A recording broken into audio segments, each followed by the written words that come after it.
French police attempted to raid a residence in a Toulouse neighborhood early in the morning of March 21st in order to arrest the man they believed carried out the March 19th shooting at a Jewish school. The March 19th shooting killed 4 people, including 3 children. Forensics from the scene linked the weapon to 2 previous shootings targeting French military personnel on March 15th and 11th. At the time of this recording, police are engaged in a standoff with the suspect.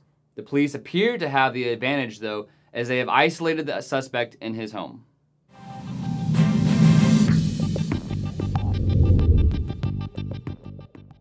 Police have identified a 24-year-old French citizen of Algerian descent involved in the murder of 7 people over the past 10 days as Mohamed Merah. They initially tried to raid his home to make the arrest, but Merah responded with gunfire, injuring 3 police officers, which has led to a standoff that began at 3 a.m. local French time. Merah appeared to have multiple assault weapons in his home that he was using to deter further police action.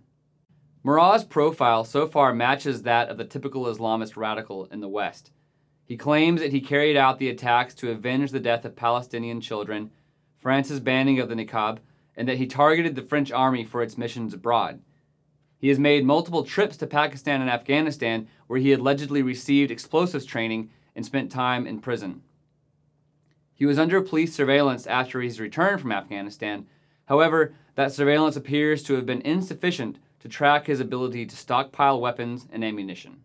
His tactics match a jihadist trend that Stratfor predicted would carry on into 2012 for the US and Europe. Grassroots operatives with the ability to travel in the West using small arms to conduct simple attacks on soft targets in order to spread terror.